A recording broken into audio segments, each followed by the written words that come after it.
యోధాపత్రిక అనుదినము మరి మాట్లాడుకుంటూ ఉన్నాం. మనం ప్రారంభించిన దగ్గర నుంచి మొదటి మాట యేసుక్రీస్తు దాసుడను అనే మాటను మనం ఎన్ని రోజులు ధ్యానించుకున్నాం. మరి ఈరోజు యాకోబు సహోదరుడునైన యోధ, ఇది కూడా పరిచయమే. అయితే పరిచయం అని చెప్పిన దాన్ని ఏమీ మనము తక్కువ చేయడానికి వీలు కాదు. ప్రతిదానిని ఒక కారణం లేకుండా దేవుడు వ్రాయించడం, ప్రతి మాట నుంచి ధర్మశాస్త్ర విషయంలో ప్రభు అన్నాడు కదా, ఒక సున్నైనను ఒక పొల్లైనను తప్పిపోదు, ధర్మశాస్త్రం యావత్తు నెరవేర్చడానికి దాన్ని పరిపూర్ణము చేయడానికే నేను వచ్చి ఉన్నాను, కానీ కొట్టివేయడానికి కాదు అన్నాడు. ప్రతి ఒక్కరూ దేవుని హృదయాన్ని తెలుసుకుని మనం ముందుకు వెళ్ళేవారుగా ఉండాలి. దేవుని యొక్క ఆలోచనను బట్టే మనం నడిపింపబడాలి. దేవుడు నన్ను ఉద్దేశించి ఏక ఆలోచనతో నన్ను ఈ లోకానికి పంపించాడు. నా పట్ల ఆయన యొక్క ఉద్దేశము, చిత్తము ఏమై ఉన్నది, నా పట్ల ఆయన హృదయవాంఛ ఏంటి, నా పట్ల ఆయన ఆలోచన ఏమై ఉన్నది, దానికి తగినట్లుగా నేను బ్రతకాలి కదా అని ఒక పరిపూర్ణమైన పునాది వాళ్ళ హృదయంలో ప్రతి ఒక్కరూ స్థిరపరచుకోవాలి. వాక్యం యొద్దకు వస్తున్న ప్రతి ఒక్కరూ కూడా నా కొరకే ప్రభువా ఈ పునరుద్ధాన దినాన్ని నాకు ప్రత్యేకించిన దైవజనుడు నువ్వు ఏర్పరిచావు, ఆ దైవజనుడి ద్వారా నువ్వు సూటిగా నాతో మాట్లాడు, నీ వాక్య ప్రత్యక్షతను నాకు అనుభవింపచేయి, నీతిమంతుల యొక్క గద్దింపు నాకు తైలాభిషేకం, నీవు ఈరోజు నన్ను నీ తైలముతో నన్ను అభిషేకించు, నాలో ఏదైనాను హేయమైనది, నీకు ఆయాసకరమైనది, నాలో చేదైన వేరే ఏదైనా ఉంటే దాని నుండి నన్ను తొలగించు, ఆ మార్గం నుంచి నన్ను తప్పించు, నాకు సహాయపడు ప్రభువా, ఈ దినాన్ని సూటిగా నువ్వు నాతోనే మాట్లాడు, నీవు నన్ను దర్శించు అని ప్రభు సన్నిధిలో బయలుదేరే ముందే మనం ఆయన్ని పాదాలు పట్టుకుని ప్రాధేయపడాలి, బ్రతిమలాడుకోవాలి. ఆ రీతిగా సిద్ధపడి నువ్వు వెళితే దైవజనుడు నోటి ఆ మాటలు అగ్ని వంటివి. ఆ అగ్ని వంటి మాటలు నీ హృదయాన్ని దహించి వేస్తాయి, కానీ అది ఎన్నడూ శరీరానికి నొప్పు కలగదు. ఎలా అంటారా, సీనాయి పర్వతం మీద ఆ మోషే పొద తగలబడుతుందట, కానీ ఆ పొద కాలవలేదు, ఆకు కూడా మాడవలేదు, ఎక్కడ అగ్నివాసన లేదు, కానీ పొద మండుతుందట. ఇదిగో నీ హృదయం అనే పొద అనునిత్యము ఈ వాక్యమనే ఉజ్జీవమైన వాక్యమనే ఆ అగ్నితో రగిలింపబడుతూ ఉండాలి. నీవు నిరంతరము ఆ అగ్ని నుంచి తీసిన ఒక కణిక వలె, ఆ యొక్క దివిటి వలె నువ్వు నిరంతరము వెలిగింపబడుతూ ఉండాలి. అలా ఉండాలి అంటే ఇటువంటి సిద్ధపాటు కలిగి ఉండాలి. అందుకే ఆదివారం సన్నిధానానికి వెళ్ళాలి. వాక్యము నిరంతరము మనతోనే ఉంది, వాక్యము నిరంతరము మనలోనే ఉంది, వాక్యము నిరంతరము మన యొద్దే ఉంది. అయితే మరి ఎందుకు వెళ్ళాలి అంటే, ఇదిగో ఇటువంటి సదుద్దేశాన్ని కలిగి, నీతిమంతుడు అంటే వాక్యమే. ఆ వాక్యం మనల్ని గద్దిస్తున్నప్పుడు, వాక్యము మనల్ని సరిచేస్తున్నప్పుడు, వాక్యము మనల్ని ఆ యొక్క గద్దింపుకు లోబడి దావీదుకున్న మనస్సు మనం జ్ఞాపకం చేసుకోవాలి. ఆ నీతిమంతుడు గద్దింపు నాకు తైలాభిషేకము. ఆయా మాటలు, ఆ లేఖనములు ఆ రీతిగా ఉన్నాయో లేదో అని ఆనాటి బెరియా సంఘస్థుల వలె మీరు కూడా పరిశీలన చేసుకోవాలి. అలా చేసుకున్నప్పుడు నిశ్చేతగా కార్యసిద్ధి మీ హృదయాల్లో జరుగుతుంది. కాబట్టి ప్రియమైన దేవుని పిల్లలారా, మనము వాక్యాన్ని మనం ధ్యానిస్తూ ఉన్నాం. కాబట్టి మనము యోధాపత్రిక 1వ అధ్యాయము 1వ వచనములో యేసు క్రీస్తు దాసుడను అనేంత వరకు మనం నేర్చుకున్నాం. ఈ దినాన్ని యాకోబు, ఈ దీన్ని నేర్చుకుంటామండి. యాకోబు అనగా యోధ అన్నగారగా, మరలా దీనికోసం మనం ఏం నేర్చుకుంటాం అని మాత్రం అనుకోవద్దు.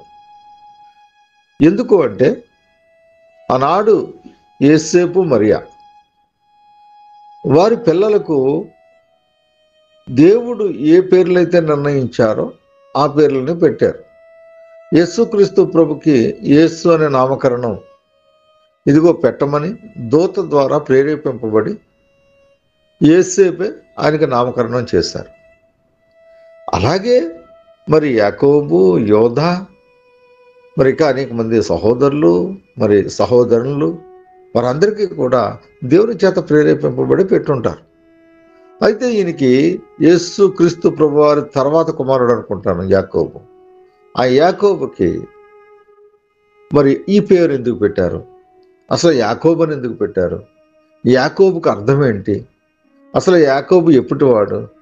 యాకోబు అసలు ఎవరి పేరు? ఆ పేరును వీరు ఎందుకు పెట్టుకున్నారు అనేది మనం ఈ రోజు ఆలోచన చేద్దాం. అలాగే మనము కూడా మన పిల్లలకి దేవునితో కూడిన శబ్దము కలిగిన పేర్లు, ఇలాగే యాకోబను, ఇస్సాకను, దావీదను, మోషేను, యేసేపును, యేసను మనం కూడా పేర్లు పెడుతూ ఉంటాం. ఇది అనాదిగా వస్తున్న ఈ యొక్క అలవాటు. ఎందుకు మనం తల్లిదండ్రులుగా ఆ ఉన్నతమైన వారి యొక్క పేరు పెట్టాలని ఎందుకు ఆశపడతాము అంటే, వారి యొక్క గుణగణాలు మనకు తెలుసు, వారి యొక్క ఉన్నతమైన స్థితి మనకు తెలుసు, వారి యొక్క అత్యుత్తమైన జీవిత విధానం మనకు తెలుసు. తెలిసి మనం ఏం చేస్తామంటే, నా కుమారుడు కూడా ఆ రీతిగా బ్రతుకుతాడు, ఆ రీతిగా వర్ధిల్లుతాడు అని చెప్పి మనం ఎన్నుకొని ఏరి కోరి ఆ పేరు మన పిల్లలకు పెడుతూ ఉంటాం. ఇది జగమెరిగిన సత్యం. అయితే ఆ పేరుకు సంబంధించి మరి మన పిల్లల యొక్క జీవితాలు ఆ రీతిగా ఉన్నాయా లేదా, ఆ రీతిగా వారి యొక్క జీవిత విధానము కొనసాగుతుందా లేదా అనేది దగ్గరగా ఉండి గమనించవలసి, అలాగే ఆ మార్గంలో లేకపోతే ఆ మార్గంలో నడిపించవలసిన బాధ్యత పేరు పెట్టిన నీదే. నువ్వే కదా పెట్టావు. ఆ పేరు పెట్టిన నీదే బాధ్యత. ఆ కుమారుడు సన్మార్గంలో ఉండాలి. యాకోబు అని ఈయనకి పేరు పెట్టారు. అసలు యాకోబు అంటే ఏంటి? అసలు యాకోబు ఎప్పుడువాడు? యాకోబు ఎవరు? యాకోబు అనే నామధేయానికి అర్థం ఏంటి? ఈరోజు ఇవన్నీ కూడా నేర్చుకుందాం. దానితో పాటుగా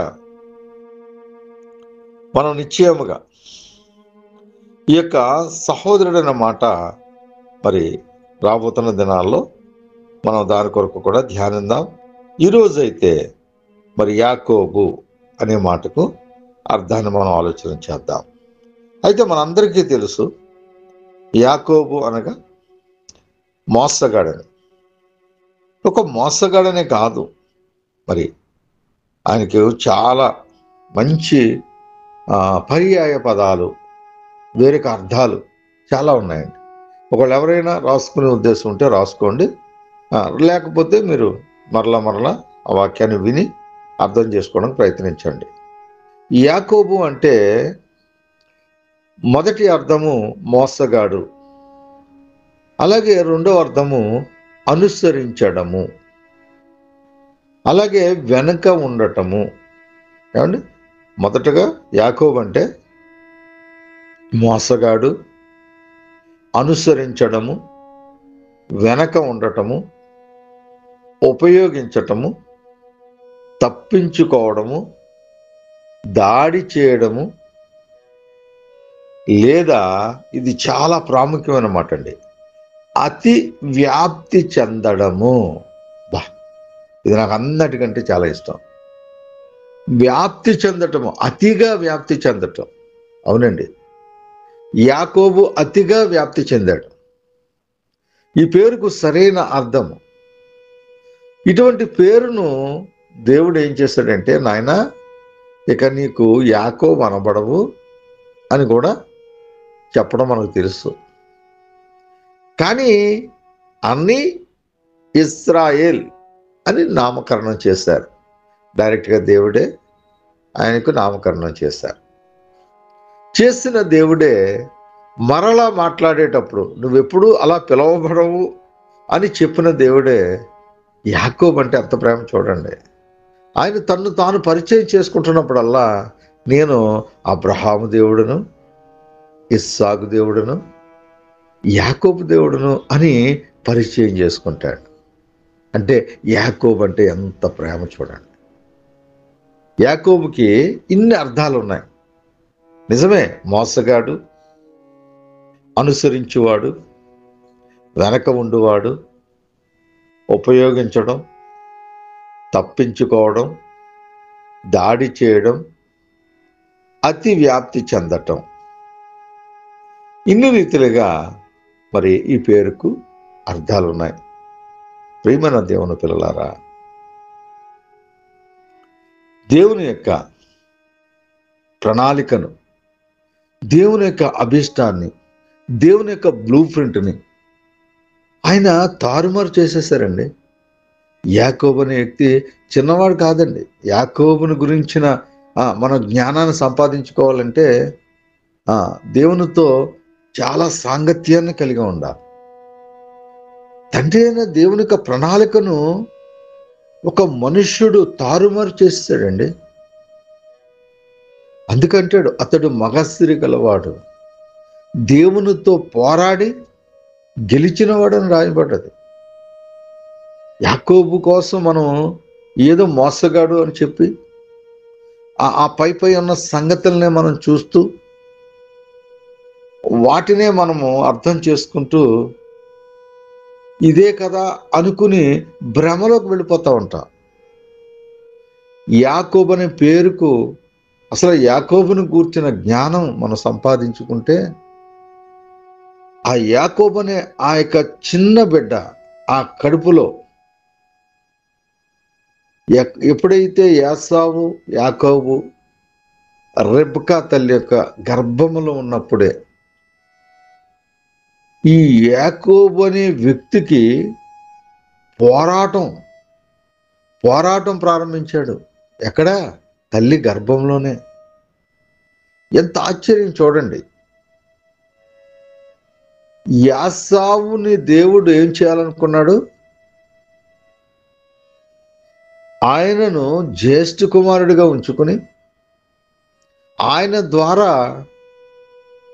బహు విస్తారముగా ఈ ప్రపంచాన్ని, ఆయన యొక్క స్వజనులను, ఆయన యొక్క గోత్రాలను విస్తరించాలని దేవుని యొక్క ప్రణాళిక. ఈ దేవుని యొక్క ఉద్దేశాన్ని, దేవుని యొక్క ప్రణాళికని, దేవుని యొక్క అభీష్టాన్ని కూడా ఈ యొక్క యాకోబు పిండముగా ఉన్నప్పుడే తలకిందులు చేసేస్తున్నాడు. రెబ్కా యొక్క తల్లిగారి యొక్క గర్భంలో ఉండి లేదు జ్యేష్ఠుడిగా నేనే ఉండాలి, జ్యేష్ఠత్వం నేనే సంపాదించుకోవాలి అని చెప్పి గర్భంలో ఉన్నప్పుడే పోరాటం ప్రారంభించాడు. అయితే దేవుడు దానికి ఒప్పుకోలేదు. ఒప్పుకుంటే ఆయనే ముందు వచ్చిన. కానీ ఒక దినాన్ని యాసావు మొదటగా బయటకు రావడానికి సిద్ధపడ్డాడు. అయినా ఎక్కడా వదలలేదండి. వెంటనే ఆ అన్నగారి యొక్క మడిమ యాకోబు అనే సహోదరుడు గట్టిగా పట్టుకున్నాడు. ఇక గ్యాప్ లేదు. ఈయన వచ్చాడు, ఆయన చేయబట్టుకుని ఈయన వచ్చేసాడు. అయితే మరి ముందుగా పుట్టాడు కాబట్టి అది దేవుడిచ్చిన ఆధిక్యత. ఈరోజు నా కుమారుడు, నా కుమార్తె వాక్యం వింటున్న మీరు జ్యేష్ఠులా? మీలో ఎవరైనా జ్యేష్ఠులు ఉంటే మీరు చాలా ధన్యులు. ఎందుకంటే జ్యేష్ఠత్వం అనేది ఎవరి స్వచ్ఛత్వాన్ని సంపాదించుకోలేరు. ఎవరి ఉద్దేశాన్ని బట్టి జ్యేష్ఠత్వం రాదు. అర్థం చేసుకోండి. జ్యేష్ఠత్వం అనేది దేవుడే అనుగ్రహించాలి. నువ్వు ప్రథమగా పుట్టావు అంటే అది దేవుడు అనాది సంకల్పంలో నిన్ను గూర్చి ఉద్దేశించిన ఉద్దేశం. దీన్ని గుర్తుపెట్టుకోవాలి మీరు. వాక్యం వద్దకు వస్తే కాదు, వాక్యము ద్వారా దేవుడు మిమ్మల్ని ఎలా నిలవబెడుతున్నాడు అనేది ముఖ్యం. యోధాపత్రికకు వస్తే మీరు పరిపూర్ణులుగా మారాలి. నాకు దేవుడు ఇచ్చిన విజన్ ఇది. మిమ్మల్ని అందరినీ పరిపూర్ణులుగా మార్చాలి. క్రీస్తు సమస్వారూప్యంలోకి నడిపించాలి.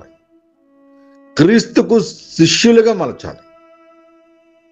అది యోధాపత్రికకు నాకు దేవుడిచ్చిన విజన్. ఆత్మలో మీరు రగిలింపబడాలి. ఆ మోషే యొక్క సినాయి పర్వతం మీద ఆ పొద ఎలా మండుతుందో నిరంతరము మీ హృదయం అనే పొద అలా మండుతూ ఉండాలి. ఎందుకంటే దేవుని సింహాసనం ఎక్కడ ఉంటుందట? మండే రాళ్ల మధ్య. ఆయన నిరంతరము అగ్నిహోత్రుడిగా ఉంటాడు. ఆయన మండే రాళ్ల మధ్య ఆయన సింహాసనాన్ని స్థిరపరచుకున్నాడు. కాబట్టి మీ హృదయం నిరంతరము రగిలింపబడుతూ ఉండాలి. అప్పుడే తండ్రి, కుమార, పరిశుద్ధాత్మ త్రియేక దేవుడు మీ యొక్క హృదయం అనే సింహాసనం మీద ఆయన ఆశీనుడై ఉంటారు. అలా ఉన్నప్పుడే ఎటువంటి మాలిన్యము నిన్ను అంటదు. అలా ఉన్నప్పుడే లోకమనే అపవాది నీలోనికి రావటానికి అతనికి ఆస్కారం లేదు. హృదయం ఇద్దరికి కావాలి. ఇదిగో నీ తండ్రి అయిన దేవునికి ఆ హృదయమే కావాలి. ఇదిగో సాధకుడైన దుష్టుడైన అపవాదికి నీ హృదయమే కావాలి. ఎందుకని? దేవుని చేత ఏర్పాటు చేయబడిన నీ హృదయాన్ని వాడు కొల్లగొట్టి ఆయన యొక్క సింహాసనాన్ని కూల్చివేసి ఇదిగో తన దుర్గములను స్థాపించాలని వాడు ఆలోచన. మనం కూడా అంతే. మనం ఏం చేస్తామంటే అపవాది యొక్క స్నేహము మనకు విశాలముగా ఉంటుంది. అపవాదితో స్నేహము మనకి సంతోషముగా ఉంటుంది, మనకి ఆనందాన్ని ఇచ్చేదిగా ఉంటుంది, మనకి ఒక రకమైన అనుభవాన్ని కలగజేస్తూ ఉంటుంది. కాబట్టి మనం ఏం చేస్తామంటే ఇది చాలా బాగుంది అని చెప్పి ఆ విశాలమైన మార్గంలో నడవటానికి మనం ప్రయత్నం పడుతూ ఉంటాం. తద్వారా ఏం జరుగుతుందంటే నువ్వు దేవుని సింహాసనాన్ని కోల్పోతూ ఉన్నావు. దేవుని చేత నడిపింపబడవలసిన నీవు లోకమనే అపవాది చేత నడిపింపబడుతూ ఉంటావు. తండ్రి, కుమార, పరిశుద్ధాత్మ త్రియేక దేవుడి జీవము గల దేవునికి ఆలయముగా ఉండవలసిన నీవు ఇదిగో అపవాదికి కుమారుడిగా మార్చబడతావు. కాబట్టి యోధాపత్రికకు వస్తున్న మీరు మీతో పాటుగా అనేకులను మీరు నడిపించాలి. ఎందుకో తెలుసా? మీతో పాటుగా వారందరూ కూడా శిష్యులుగా మలచబడతారు. వారందరూ కూడా దేవునిలో వేరుపారి, దేవునిలో అంటగట్టబడి దేవునితో పాటుగా వారు ఫలిస్తారు. వారి ఫలములు అనేకులకు ఫలభరితంగా ఉంటాయి. ఈ యొక్క రిబకా యొక్క తల్లి యొక్క గర్భములో పోరాటము. దేని కొరకు పోరాటం? నాకు జ్యేష్ఠత్వం కావాలి అని. ఏనాడిదండి ఆశ ఆయనకి? పిండముగా ఉన్నప్పటి నుంచే పోరాడుతూ వచ్చాడు. పిండముగా ఉన్నప్పటి నుంచే జ్యేష్ఠత్వాన్ని కోరుకుంటూ ఉన్నాడు. హృదయ వాంఛలను ఎరిగినవాడు దేవుడు. అయితే ఆ హృదయ వాంఛలు కూడా తీర్చేవాడు దేవుడే. నీ హృదయాన్ని చూస్తాడు దేవుడు. నీ శారీరక సంబంధమైన బాహ్యమైన నీ బలాన్ని, నీ దారుఢ్యాన్ని, నీ యొక్క ఉన్నతమైన విధానాన్ని, నీ సొగసును చూసేవాడు కాదు. నీ అంతరింద్రియాలను పరిశీలించేవాడు. నీ హృదయములో తలంపులను గమనించేవాడు దేవుడు. కాబట్టి హృదయ ఆలోచనలు ఆయన ఎరిగినవాడు. కాబట్టి ఇదిగో నిశ్చయముగా ఆ యొక్క కుమారుణ్ణి మరి ప్రేమించి యాసావును ద్వేషించానంటాడు. ఏమంటే ఏ పాపము చేయకుండా నిర్ఘాతకంగా దేవుడు ఏమన్నా అన్యాయస్తుడా? లేఖనము సెలవిస్తుంది, యాకోబును ప్రేమించాను, యాసావును ద్వేషించాను అంటాడు. ఎందుకు మరి యాసావును ద్వేషించాలి? ఏ పాపము చేయని పసికందు కదా, ఏ పాపము లేని ఆ గర్భస్థితిలో ఉన్న బిడ్డ మీద దేవుని కోపం ఎందుకు? ద్వేషించానంటున్నాడు. అంత ద్వేషం ఎందుకు కలిగింది? తెలుసు దేవునికి తన ప్రణాళికలో ఆయన జ్యేష్ఠుడిగా నిలవబెట్టుకుని ఆ జ్యేష్ఠుడి ద్వారా తన 12 గోత్రాలను విస్తరించుకోవాలని, ఆ 12 గోత్రాల ద్వారా ఆయన రాజ్యాన్ని ఈ యొక్క లోకమంతా విస్తరించాలని అనాది ప్రణాళిక దేవునిది. ఆ ప్రణాళికకు బద్ధముగా జీవించలేదు అతను. గర్భం నుండి కూడా దానికి సిద్ధపాటు కలిగి లేడు. అందుకు దేవుడు ఆయన ద్వేషించాడు. యాసావును ద్వేషించి యాకోబును ప్రేమించాడు. అటువంటి ఉన్నతమైన యాకోబు అంటే ఎంతసేపు తల్లి చాటునున్న బిడ్డగానే మనం చూస్తాం. నిజమే, తల్లి చాటునే ఉన్నాడు, తల్లి మాటే విన్నాడు, తల్లి ఏం చెప్తుంది చేశాడు. కానీ అదే కుమారుడు ఎలోహిం అంటే దేవునిని కనుగొన్నవాడిగా, దేవునిని మొదటిగా అభిషేకించేవాడిగా దేవుడు ఎంత ఉన్నతంగా నిలవబెట్టుకున్నాడనండి యాకోబుని. యాకోబు కోసం తెలుసుకునే కొలది నిజంగా మనకు అత్యున్నతమైన ఆ భయము, భక్తి, ప్రేమ అన్నీ కలుగుతాయి ఆయన మీద. ఈ రీతిగా మనం వాక్యాన్ని ధ్యానించాలి. అలా ధ్యానించినప్పుడే మనము మన జీవితాన్ని ఎలా కట్టుకోవాలి. ఆయనకు 12 మంది పిల్లలు. ఆ 12 మంది పిల్లల్ని ఎలాగా అభివృద్ధి చేశాడు, దేవుని కొరకు ఎలాగా వారిని నిలవబెట్టాడు. అవసాన దశలో యాకోబు పిల్లలందరినీ ఏ రీతిగా బ్లెస్సింగ్ చేశాడు. ఆ బ్లెస్ చేసినప్పుడు ఆయన లేవలేని స్థితిలో ఉన్నాడు. ఆయన ఎవరి మీద ఆనుకున్నాడు, ఎవరి ద్వారా పిల్లలను దీవించాడు, ఈ విషయాలన్నీ ధ్యానించే కొలది అత్యంత అద్భుతమైన పరిస్థితి మనకు కనబడుతూ ఉంటుంది. అందుకే ప్రత్యేకింపబడ్డవాడిగా యాకోబు గుర్తిస్తాం. గోత్రకర్తలకు ఆయనే మూల పురుషుడిగా మనం చూస్తాం. 12 మంది గోత్రకర్తలు ఆయన యొక్క గర్భవాసము నుండి 4 భార్యలు అయి ఉండొచ్చు. భార్యలది కాదండి ఇక్కడ ముఖ్యం. ఆయన గర్భవాసము నుంచి ఈ 12 మందిని దేవుడు ఏర్పరచుకున్నాడు. క్రీస్తులో నుండి యాకోబు యొక్క గర్భం నుండి ఆ యొక్క తల్లిగారు 4 తల్లులైన ఆ బిడ్డల ద్వారా వారి గర్భవాసం నుంచి 12 గోత్రాలు నాయకులను కనటానికి దేవుడు ఆధిక్యతనిచ్చాడు. ఈ ఆధిక్యత ఎవరిదనుకుంటున్నారు? నిజానికి యాషావుది. కానీ యాషావు దానికి సిద్ధపాటు కలిగి లేడు, దాని కొరకు ఆతూరపడలేదు. పౌలు చూడండి, ఇదిగో నేను గురి యొద్దకే పరిగెడుతున్నాను, ఇదిగో నా శరీరాన్ని నలగగొట్టుకుంటున్నాను, నా ప్రభు కొరకు ఈ శ్రమలు ఏవి కూడా ఆ క్రీస్తు ఇచ్చే మహిమ ఎదుట ఇవి ఎన్నదగినవి కావు అని ఏ రీతిగా సిద్ధపాటు కలిగి ఉన్నాడో, గురు యొద్దకే పరిగెట్టాడో, అలాగా యాకోబు కూడా దేవుని యొక్క ఉద్దేశాన్ని నెరవేర్చడానికి మొదటగా మరి తండ్రిని మోసగించిన వాడిగా ఇస్సాకును మోసగించి తల్లి యొక్క ఆలోచనకు తల ఎగ్గి తండ్రిని మోసగించి ఆ జ్యేష్ఠత్వాన్ని, దీవెనను సంపాదించుకున్నవాడిగా మనకు కనబడతాడు. అందుకే యాకోబు మోసగాడయ్యాడు. మొదటగా ఆ యొక్క అన్నను మోసగించాడు. అన్నను మోసగించిన కారణం ఏంటి అంటే, ఇదిగో నిశ్చయముగా తను కూడా జ్యేష్ఠత్వాన్ని ఎప్పుడూ కూడా అని విలువగా చూడలేకపోయాడు. జ్యేష్ఠత్వం దేవుడిచ్చిందని గుర్తించలేకపోయాడు.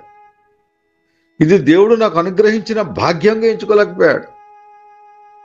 ఒకవేళ మీలో ఎవరైనా చిన్నవారు ఉంటే జ్ఞాపకం చేసుకోండి.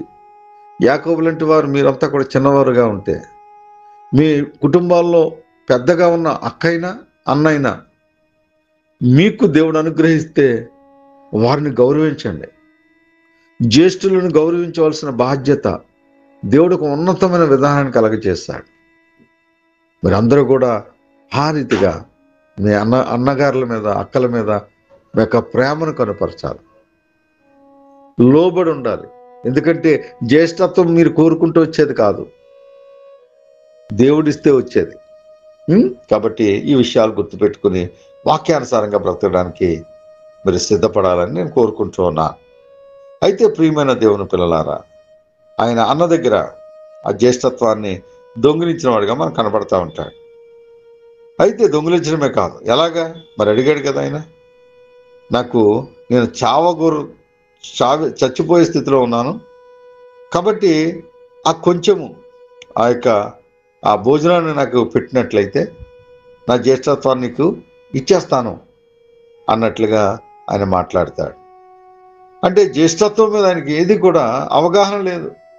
జ్యేష్ఠుడిగా పుట్టాడే కానీ ఆ జ్యేష్ఠత్వంతో ఆయనకు పని లేదన్నట్లుగా ఆయన మాట్లాడతాడు. అందుకే హెబ్రీయులకు రాసిన పత్రికలో మనం చూసినప్పుడు, ఇదిగో ఒక పూట కూటి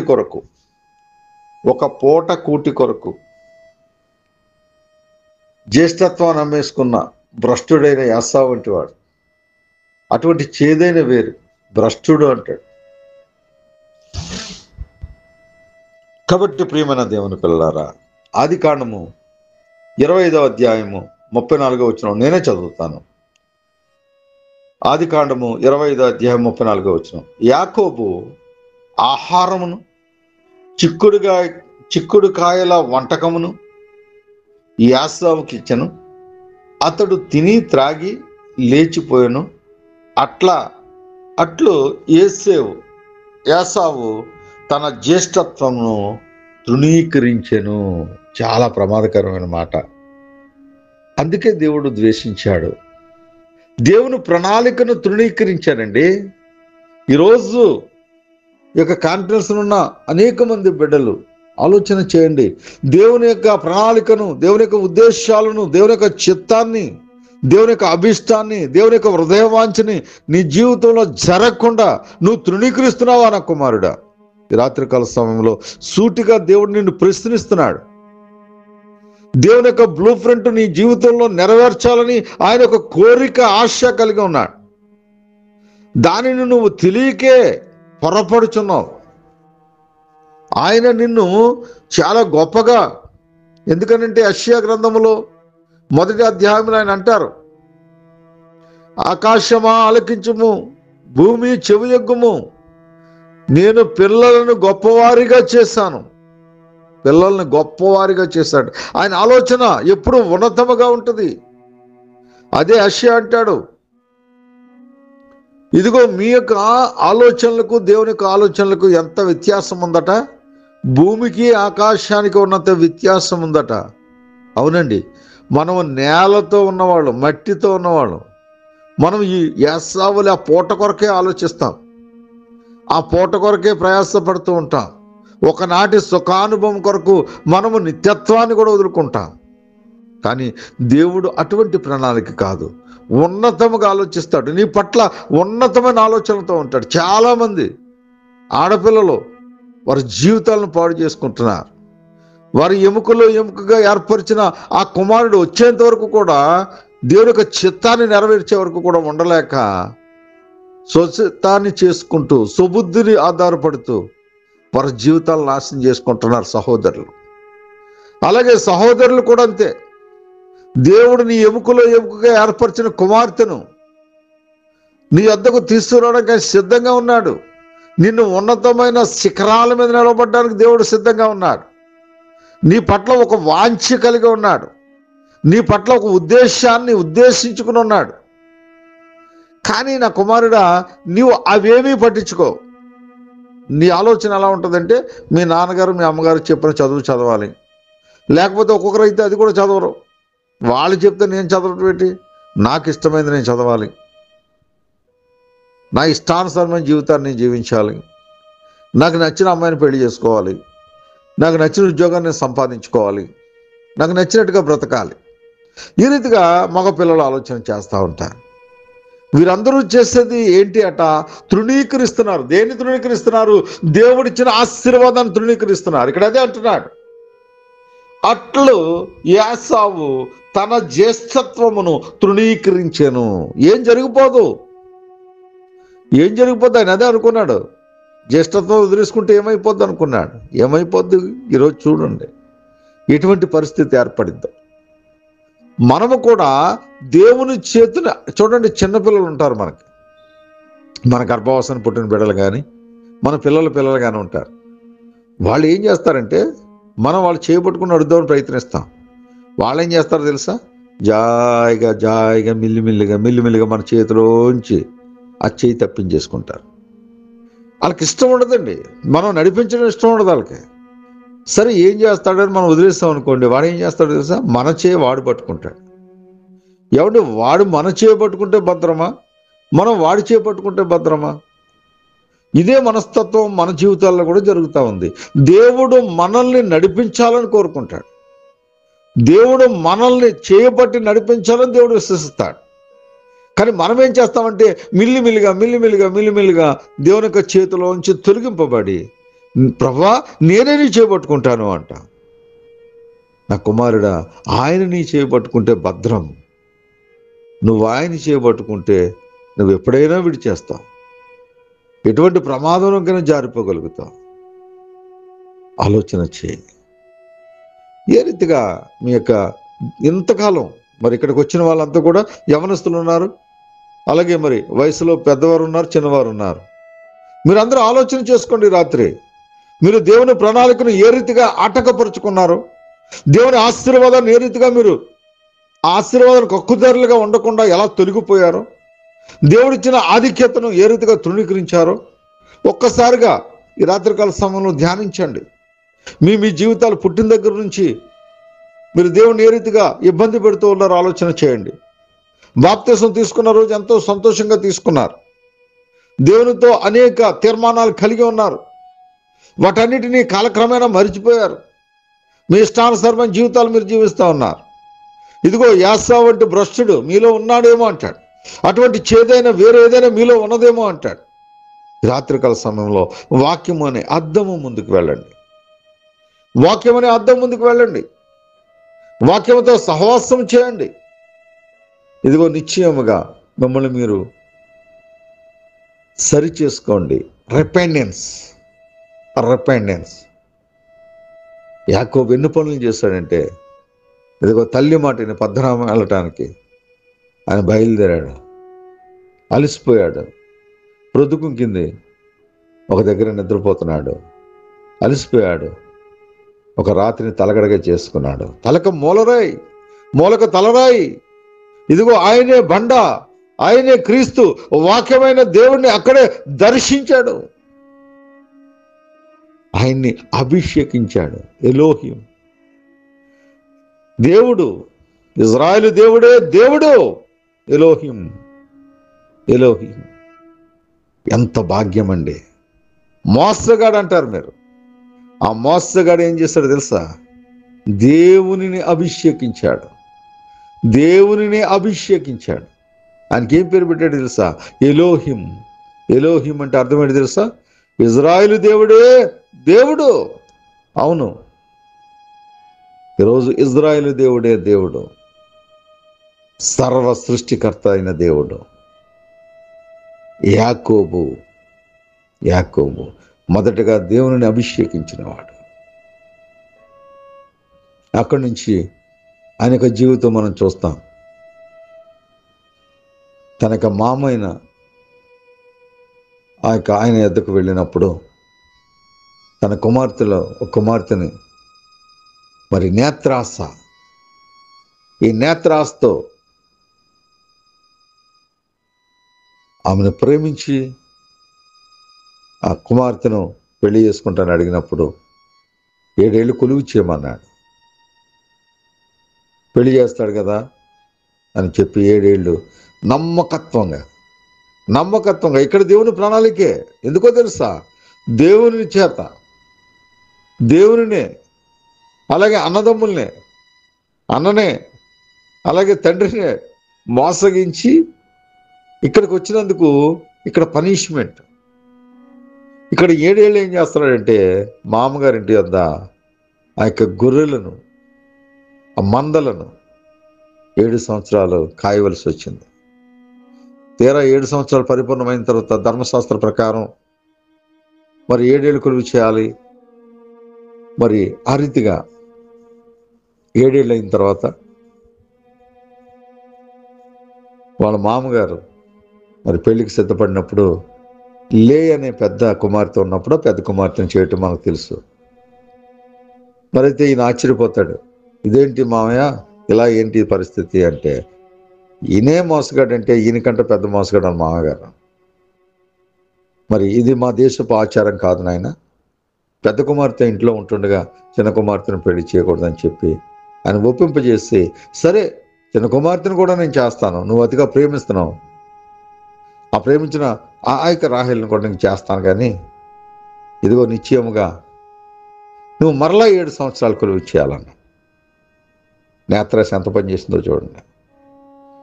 శారీరక సౌందర్యాన్ని చూశాడు, ఆత్మీయ సౌందర్యాన్ని చూడలేదు. లేయ జబ్బు కళ్ళు పట్టిదట. లేయ యొక్క ఆత్మీయ సౌందర్యాన్ని ఆయన చూడలేకపోయాడు. కానీ దేవుడు లేయ యొక్క హృదయాన్ని చూశాడు. లేయ యొక్క సౌందర్యం ఎక్కడుందట?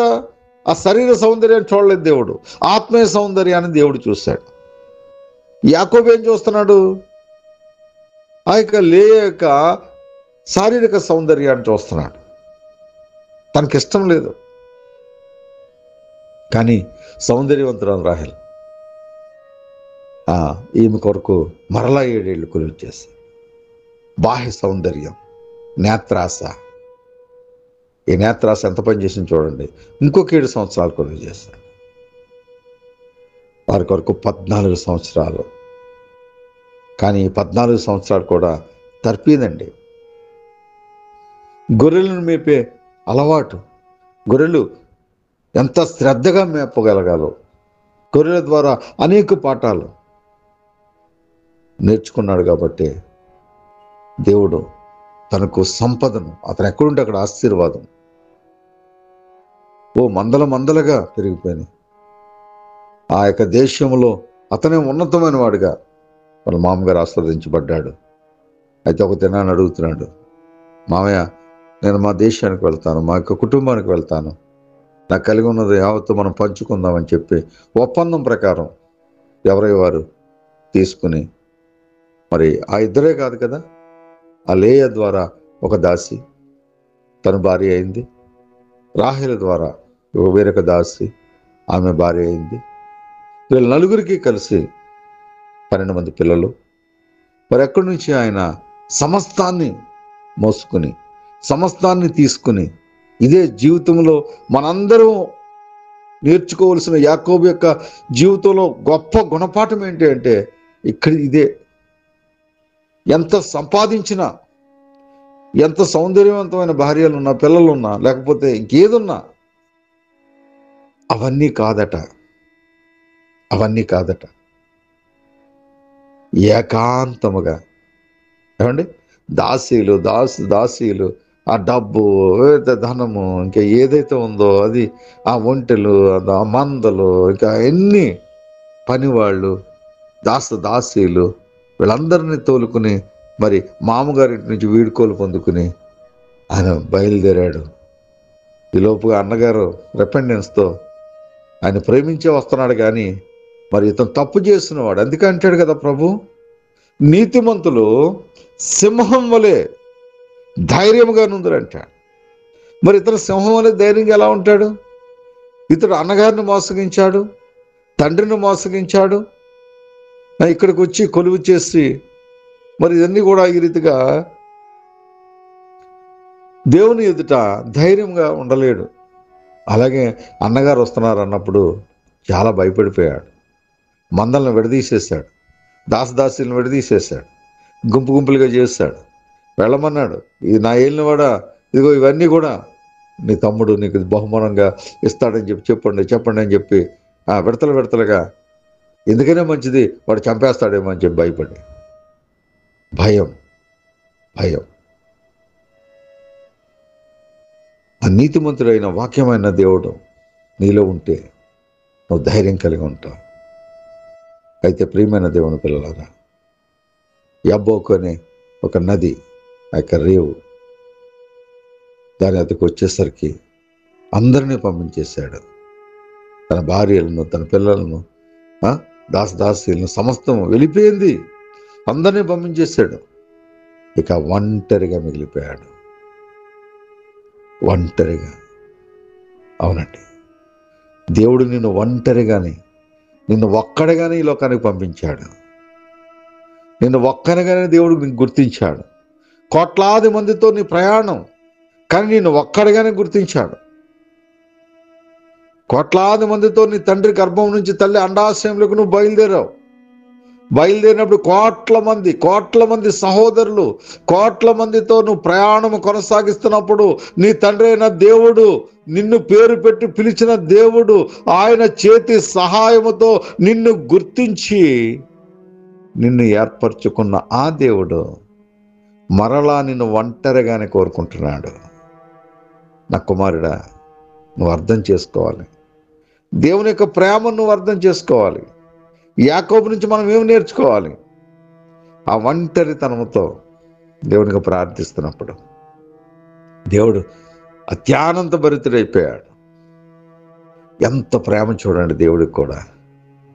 నువ్వు ఎప్పుడైనా ఏకాంతంగా వెళ్ళావా? యేసుక్రీస్తు ప్రభుకి తండ్రి అయిన దేవుని మనస్సు తెలుసు. అందుకే ఆయన ఏకాంత ప్రార్థనలు ఎప్పుడూ విడిచిపెట్టలేదు. పగలంతా పరిచయం చేశారు, రాత్రంతా ఏకాంతముగా తండ్రితో సహవాసం చేశారు. ఇట్టి మనస్సు నా కుమారుడు, నా కుమార్తె నీకు కలిగి ఉందా? కలిగి ఉంటే ఎంతో ధన్యురాలివి. ఇక్కడ యాకోబు ధన్యుడైపోయాడు. ఒంటరిగా మిగిలినప్పుడు, ఏకాంతముగా ఉన్నప్పుడు, ఇదిగో నువ్వు దేవుని వైపు చూసినప్పుడు దేవుడు నీతో మాట్లాడడానికి ఇష్టపడుతున్నాడు. నీవు దేవునితో సహవాసం చేయాలని ఆయన ఆశగా ఉన్నాడు. ఆయన ఆశ నెరవేర్చేవాడుగా ఉన్నావా? ఆయన ఉద్దేశాన్ని, చిత్తాన్ని నెరవేర్చే కుమార్తెగా, కుమారుడిగా ఉన్నారా? ఉంటే ధన్యులే. దేవుని చేత బల నమ్మకమైన దాసురాలని పిలిపించుకునే యోగ్యత మీదే. లోకపు పోకడులొద్దు, లోకపు బోధలొద్దు, కల్పన కథలొద్దు, ఆ దురద చెవులొద్దు. మనకు సత్యమైన వాక్యము అది నిరంతరము రగిలింపబడాలి, నిరంతరము మండుతూ ఉండాలి. యోహాను గారి కోసం అనేక మంది అడిగినప్పుడు ఆయన అన్నాడు, ఆయన మండే దివిటి లాంటి వాడు అన్నాడు. ఒకనాడు యెహోషువ కోసం అడిగినప్పుడు ఇతను మాలిన్యమైన బట్టలతో, మలినముతో ఉన్నాడని చెప్పేసి అన్నప్పుడు దూత సాక్ష్యం ఇస్తుంది, ఇతడు అగ్ని నుంచి తీయబడిన అగ్ని కణం వలె ఉన్నాడంట. ప్రశస్తమైన వస్త్రమును, ఇదిగో నీకు ప్రత్యేకమైన అధికారమును, సమస్తమును. నువ్వు దేవుని చెంత ఉంటే సమస్తాన్ని పొందుకుంటావు. ఒకనాడు నీవు ఏకాంతపు స్థితి నీకు అలవాటే ఒకప్పుడు, ఇప్పుడు లేదేమో. రాత్రికాల సమయంలో దేవుడిని జ్ఞాపకం చేశాడు. ఇదిగో యాకోబు వలె నువ్వు ఎంత గొప్పవాడు అయినా, నీకెంత సంపద ఉన్నా, నీకెంత స్థిరున్నా, నీకెంత ఉద్యోగం ఉన్నా, నీకెంత లోకంలో ఎంత గొప్పవాడైనప్పటికీ అవన్నీ విడిచిపెట్టు. అంటే వద్దని కాదు, వాటికి ప్రాధాన్యత కాదు. నీ మొదటి ప్రాధాన్యత, నీ మొదటి ప్రేమ దేవునికి. ఇక్కడ యాకోబు అదే చేస్తాడు.